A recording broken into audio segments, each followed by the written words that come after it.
Sustainable procurement and sustainability is not a department.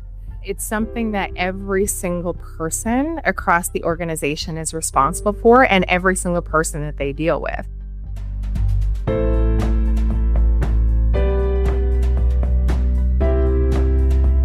Welcome to Sustainability Leaders. I'm Michael Torrance, Chief Sustainability Officer at BMO. On this show, we will talk with leading sustainability practitioners from the corporate, investor, academic, and NGO communities to explore how this rapidly evolving field of sustainability is impacting global investment, business practices, and our world. The views expressed here are those of the participants and not those of Bank of Montreal, its affiliates, or subsidiaries.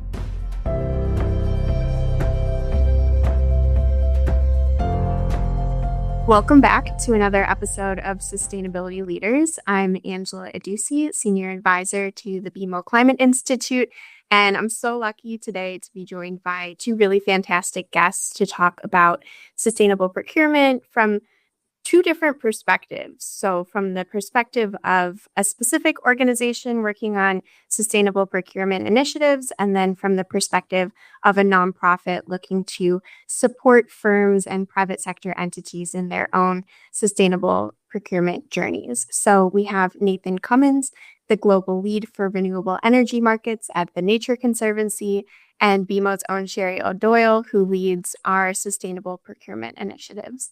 So I'll start with Nathan. Could you start for our audience by giving just a little bit of an overview of the Nature Conservancy's mission and how your specific role supports this mission? Yes, of course. Thanks, Angela, and to BMO for the invite here. A little bit about TNC for folks who might not be aware. We've been around since the 1950s. Our mission is to protect the lands and waters upon which all life depends. So we have operations and we work in over 81 countries. We're the world's largest environmental nonprofit, especially focused on conservation. The topic of sustainable procurement, and specifically the angle that I work on in my work, which is renewables, which is a area that many companies are procuring and we need more procurements of, is incredibly connected to our mission, because at TNC we recognize without a livable climate, we don't have a livable planet. And without a livable planet, we don't have the life and the livelihoods we all want to have. We also recognize that climate could be everything. And so when we think about it, it's important to kind of break that down. And at TNC side, we're really working at the intersection of addressing both the climate and biodiversity crises. You know, both of these are happening interchangeably. At TNC, we've spent a long time and put a lot of work in to protecting lands and waters, both through permanent protection mechanisms and also through private sector actions. We think about the power nature and other opportunities and local communities and Indigenous peoples can provide in that solution. That's really awesome. I love how broadly the Nature Conservancy is thinking about climate and sustainability. I think it's so important to acknowledge that a lot of these things don't operate in silos. So that's really great to hear, Nathan. So to turn to your work around sustainable procurement, the Nature Conservancy recently co-developed with Rivian what you're calling a purpose-driven toolkit and a white paper to help organizations who are looking to accelerate renewable energy deployment while balancing with other goals that they might have around sustainability and climate, like conservation goals or community-oriented goals. So I'm hoping you could walk us through how these materials came about, what their evolution was, and how you decided to pursue this collaboration. Yeah, absolutely. I think to take one step back, it's important to recognize what we're all trying to do here. And when we talked about stemming the climate crisis, most of about 2/3 of global greenhouse gas emissions come from the energy sector in some way, shape, or form. So when we're showing up here, we need to be showing up holistically about how do we decrease those emissions. We think at TNC about 1/3 of that solution can be from what we call natural climate solutions, whether that's the trees around you, whether that's mangroves around the coast, whether that's even sea marshes. We think there's huge opportunity potential. That being said, that's not going to get us to where we need to be. We've unfortunately boxed ourselves into a position where we really do have to build our way out of this climate crisis. And so we need to accelerate renewables. We need to triple renewables by 2030 to stem off the worst effects of climate change. And right now, most major markets, including the United States, are not on pace to do that. And so then it comes to why are we not on pace to do that? And there's no one answer to it, but one of the key reasons is we need to deploy a lot of new clean energy infrastructure. And that is hard to do. And I think we just need to recognize that, whether it's even just building a road can be hard, but thinking about all of the complexities of managing an energy grid, bringing projects online at a pace and scale that's necessary while adapting to new technologies, while recognizing these projects do take up land. And so thinking about how we accelerate renewables is incredibly important because we have to. And so that's where the purpose-driven toolkit comes in the work with Rivian, because corporate buyers, they've really been leading this in the United States since 2014. About 40% of all large-scale projects, and when I say projects, I say renewable energy projects, so wind and solar, not necessarily the ones on your roof, but we're talking about the big, large ones that are either out in the farm fields or often away from city infrastructure just due to the size that's needed to build these out, have been supported through corporate clean energy goals and commitments. And that is incredible.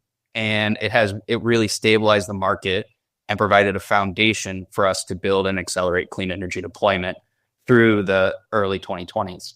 Now we're at a position where we have an opportunity to figure out, well, what do we do next? And I think it's an opportunity to drive for impact, because at TNC, we believe the energy transition is going to happen at the pace of trust. And what we're seeing right now, and I think every organization could have a different take on the why of this, is that trust is not fully baked within communities, at least in the United States, and I think also globally.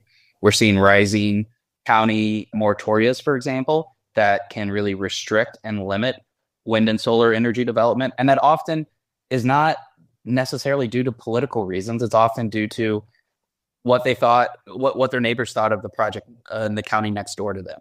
And so we have to figure this out, because in the United States, we have to find a way to get these projects on the ground and do it in a way that can really benefit and uplift communities. And that's what we're really excited about.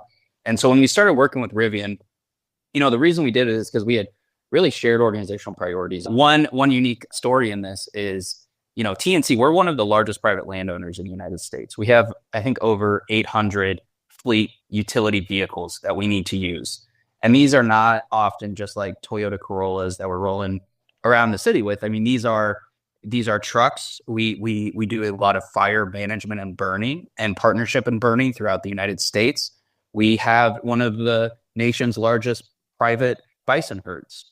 We have to find a way to corral those bison. You can't really do that in small ATVs. You need big infrastructure to make that happen. We also have decarbonization goals as an organization.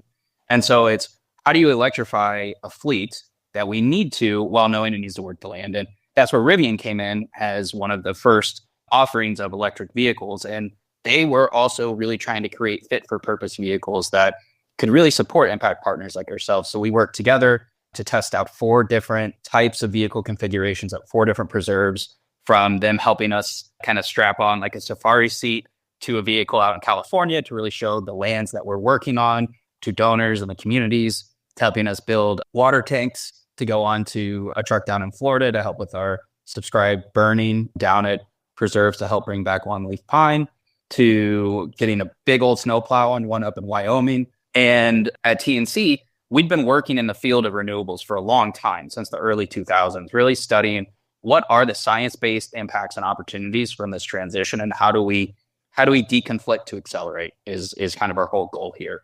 And so we partnered with Rivian on a pretty unique RFP, where Rivian was the financial and economic sponsor of the project.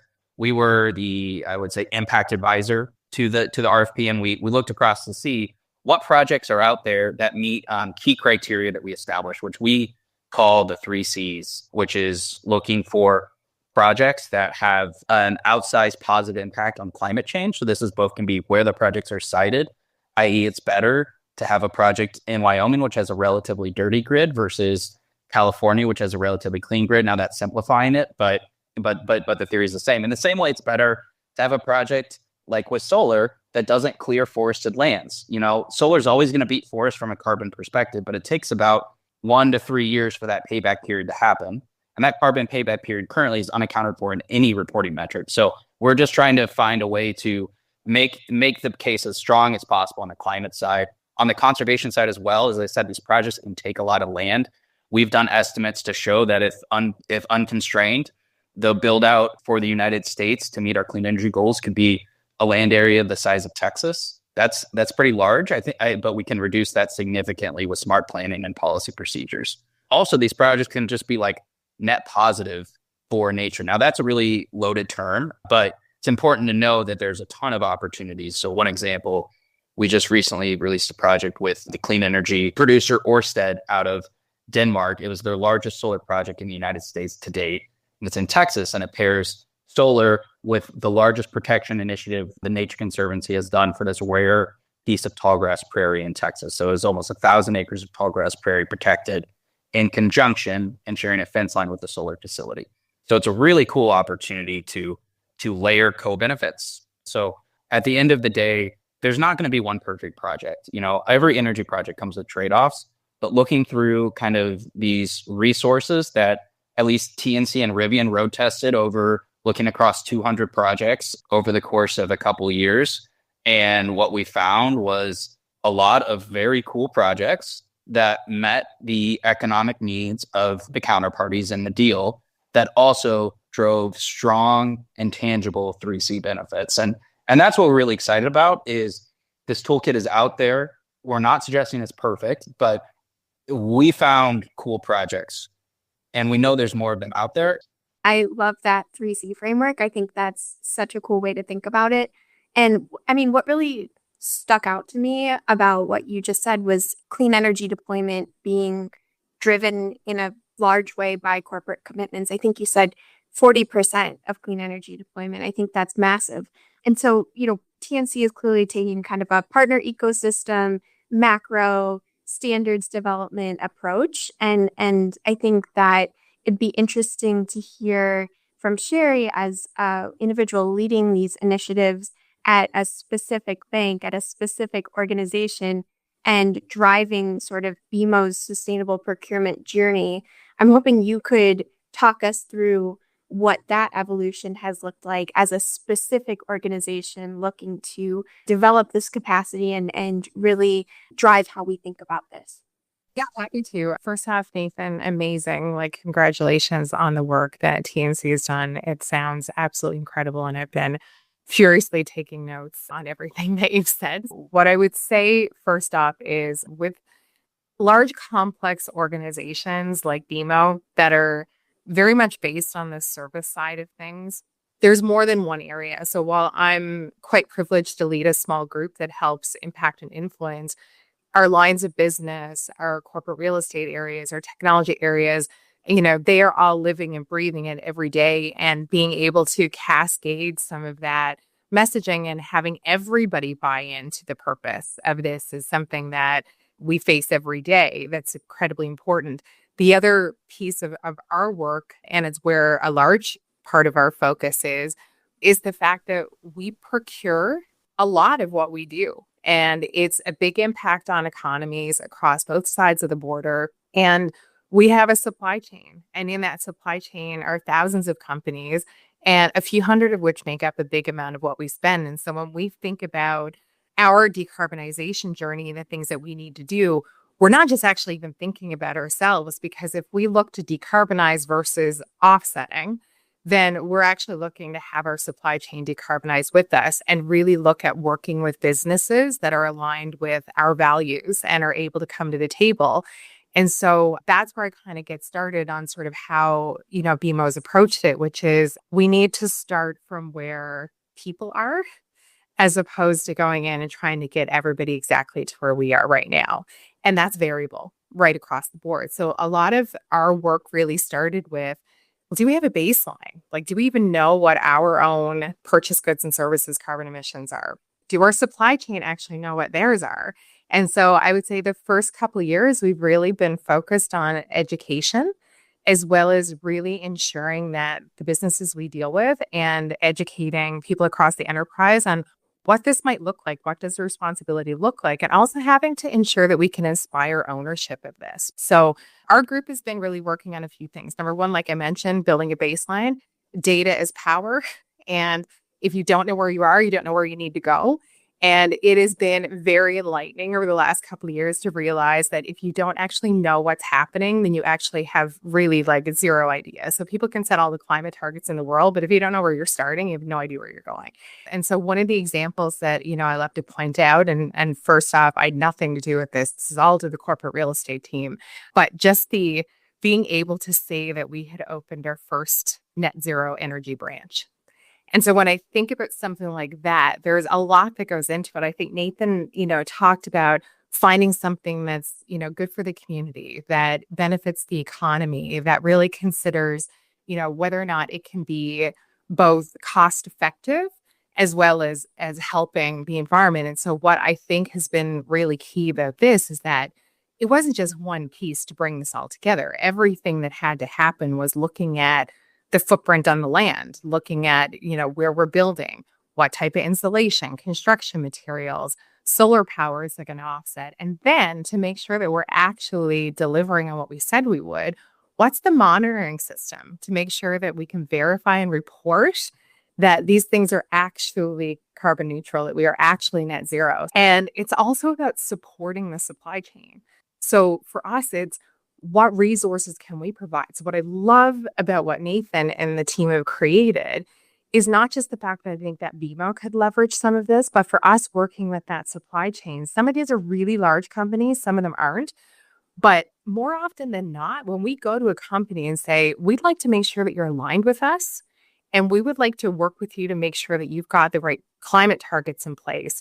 And are they science-based? Do you know what your emissions are? Can you tell us what they are? Like when we go to them, a lot of times, nobody looks at us and says, we don't want to give you that. We don't want to do what's right. What they say is, we're not really sure where to start. We may not have the resourcing. We may not have the capacity. We don't really know they have the expertise. And so when we create these resources, again, these companies, the supply chain, the people that we're dealing with, they want to do something. But it's that starting point, and it's the fact that sustainability has become less of a, you need one small group of people to be subject matter experts, and you kind of need everybody to know a little something about how to get started and where to go. I think that's fantastic. Thank you so much, Sherrie. I'm so glad you brought up the net zero energy branch. I think that was something that really got a lot of people excited across the bank. And I think I agree with you that there's so much potential to scale there. I'm so happy you brought that up.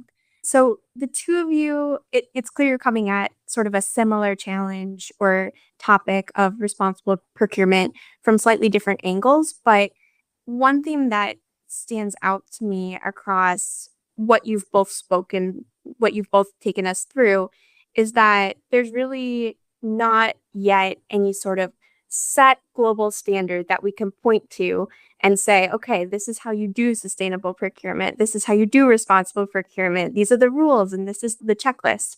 And organizations, from large organizations to small organizations are still really figuring it out together, both, up and down the supply chain and then, with the involvement of organizations like the Nature Conservancy. And so that's a really interesting spot for you both to be in, right? Like the roadmap is sort of there, but it's still in development. And that's a really fascinating place to operate. So I would be curious to hear from both of you. Maybe we start with Sherrie and then go to Nathan about where you've seen successes on this journey and where there might be opportunities to collaborate more. Great question. Thanks, Angela. I feel like any time that I've had the opportunity to speak about this topic or talk to people, this has come up. It's a topic that I think a lot of corporates and a lot of businesses are quite passionate about. And from my own personal perspective, building out our sustainable procurement unit, I look back and I laugh a little bit because when we first started, it was like, well, what should we do? And nobody knew the answer. And it was like, well, you can do this method, and you can try this and you can try that. And the calculation standards aren't consistent across even North America, let alone the globe. What good looks like. There's many different agencies that tell you what good is compared to their own standard. Everybody calls themselves the gold standard. There's a lot of just complexity and conflict in the system when it comes to this stuff. And it is a fast-paced environment to work in when we think about climate and sustainability, and it's ever changing. And so it's one of those things where what I had to learn and what I think our team had to learn to go through the process was you can paralyze yourself by not just taking a step. There is an advantage to the fact that the standards are not necessarily consistent. So you can look at it as a challenge. You can say, can somebody please tell me what to do? Or you can look at it and say, there's enough freedom within the frame right now where we can look at doing what's right. We look at nonprofits, of course. We look at our Indigenous communities. We look at climate experts. We have a Climate Institute at BMO, lots of expertise that's come from an internal source. And then we sort of say, okay, this is how we're doing it. Now, we may learn how to better do that tomorrow, but there's a place where we have to get started. And so I think that, you mentioned the word, Angela, collaboration is the key. And it's not just collaborate with anybody. Have to do your research and talk to people and see, are we aligned in our values? Are we, as Nathan talked about earlier, are we looking at that balance between the community, the economic impacts, and the climate? And I think the last couple of years for us, we've just had our eyes open to so many different groups that are doing amazing things. And I would say even to our own supply chain, that we look at learning so much from what some of these companies are able to do. And I would say in particular, you've got smaller companies that don't necessarily have some of that rigid framework that a larger complex organization does. They're able to be a little bit more innovative, a little bit faster, and we're able to look at them and go, wow, and then be able to figure out the things that we can do from there. So I do think collaborating through the process is key. For us, getting involved in global networks, we're involved in a global Scope 3 peer network. So we spend a lot of time talking to colleagues that are in Europe and that are in the US and Canada to try to actually just find common ground. And so that's been really, really helpful, I think, for us to be able to figure out, like, not just what good looks like for Canada and the US, but what does good look like now on a global scale? Because there are areas across the globe that have just made much more progress in different areas than we have. And so it is about learning from your peers, from your supply chain, from your experts in the field, from the nonprofits that make this a priority for everything that they do. I think everything you stated there is totally on the spot. And it's what we worry about internally and what we try to help people with externally. And so maybe the way to kind of unpack that more is on an internal side, like we want to be positioning ourselves as solutions enablers here and showing, I would say, market tested, best available, what we have now type stuff for the broader community. And so that requires, again, kind of back to what I was starting at the beginning, accepting that there will be trade-offs and just understanding if you align to your values, you can find the way to optimize your portfolio of whether it's investments, whether it's renewable energy credits, whether it's mitigation, whatever is the attribute you're seeking, you can find a way to optimize that across portfolios. And then what happens is there's a worry of, even if I took 2 good steps and 1 bad step, that this is not worth it. So I'm not going to do the risk associated with that. And what we're trying to, I would say, engender, I think this is particularly hard when you talk about energy, because it is so complicated. It is so enmeshed in different just basic systems of governance, of national security, of economics, of all this stuff, of trying to bring that all together in a way to say, this is the best decision we could make right now, and that's okay. So we don't want to be framing this whole conversation around how do you not do bad? I think we're trying to frame, or at least PNC, what we're trying to frame with partners, how do we get to good? I'll do 2 quick examples. One on the people side, one on the planet side. So on the people side, there are a ton of ways renewable energy projects can support communities. I mean, there's the blunt way of adding more revenue to the pot, like we talked about earlier. There's reparative justice opportunities. There's land sharing opportunities. There's community ownership opportunities. There's the gambit. It's not a lack of options. And one example of a group that's really been at the forefront of this for some time in the United States is a group called Solar Stewards. They're based in Atlanta, founded by Dana Claire Redden. And she's really been on the forefront of realizing that these energy projects don't need to leave communities behind, but can actually uplift community opportunities. So they work on a product they call it a social rec, but it's kind of the same thing as a renewable energy credit, but then you add in a justified investment into a local community, and that the revenue from the project is driven to bring, say, more solar on an underserved school rooftop. On the planet side, another example kind of with the TNC Rivian work is when we first put out the RFP, and we open sourced everything. It basically says, hey, we do not want to be investing in a project that clears significant natural lands of importance. And there are a lot of resources you can look at. TNC has one, our site renewables right map.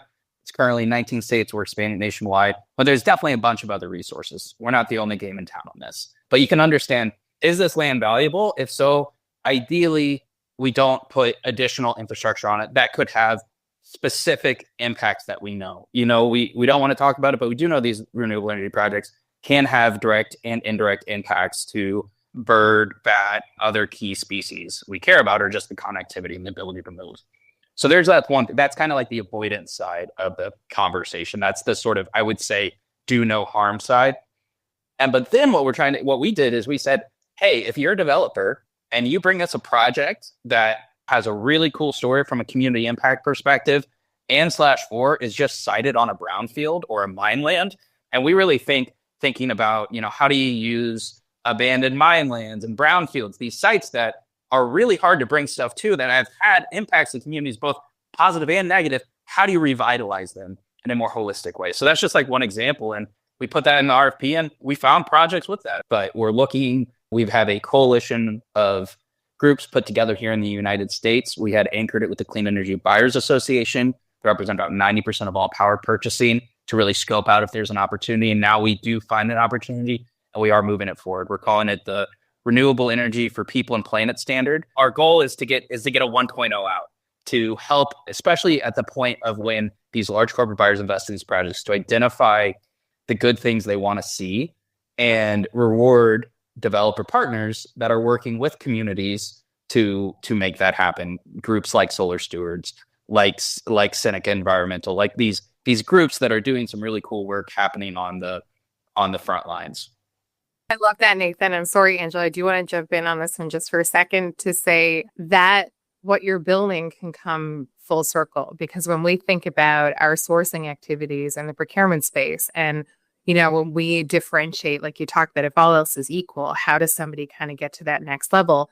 For us, having options to look at the different standards and the different accreditations stuff that the companies have that we want to do business with, that's what we look at. Like there's first, obviously there's a look at the cost, but when we have to look at things being created equal, and by the way, there's the cost dollars now, and then there's the future cost of what it is that you're impacting and having to pay for carbon offsets and all those things. It's a whole other discussion. But when I think about how do we differentiate between providers, being able to differentiate between providers and have some of these standards in place, honestly, kind of helps make corporate jobs much easier as well, because we can look at it and go, okay, but like these guys are great, but look at what they've done. And so we can tell that they're truly invested in making a difference, and they're actually putting their money and their name behind making a true significant difference, as opposed to purchasing some sort of accreditation.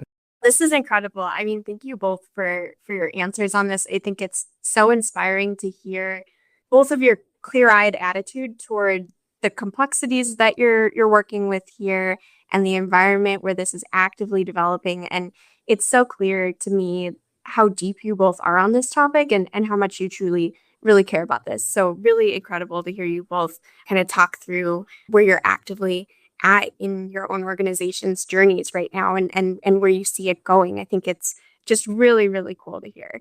I know we only have a minute or two left, but is there anything else that either of you would like to add to this conversation before we wrap up?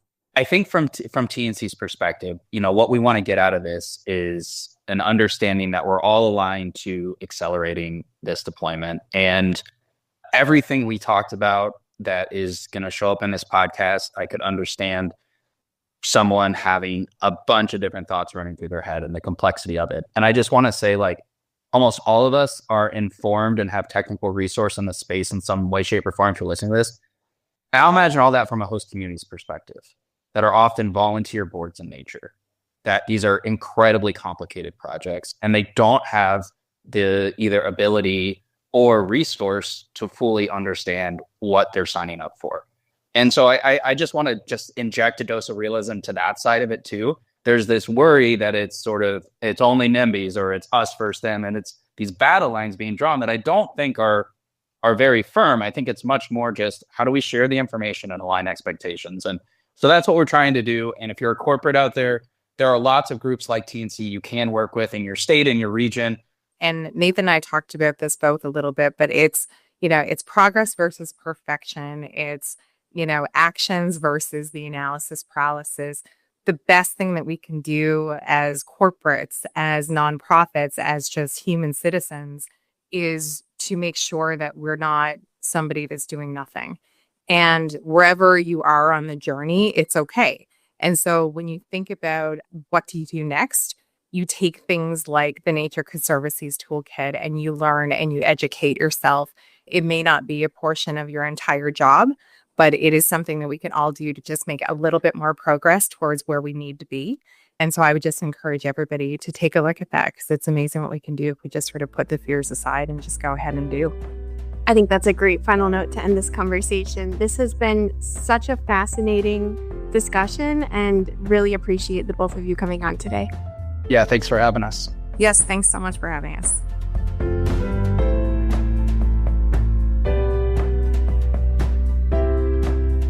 Thanks for listening to Sustainability Leaders. This podcast is presented by BMO. You can find our show on Apple Podcasts, Spotify, or your favorite podcast player. Press the follow button if you want to get notified when new episodes are published. We value your input, so please leave a rating, review, and any feedback that you might have, or visit us at bmo.com/sustainability leaders. Our show and resources are produced with support from BMO's marketing team and Puddle Creative. Until next time, thanks for listening and have a great week. For BMO disclosures, please visit bmocm.com/podcast/disclaimer.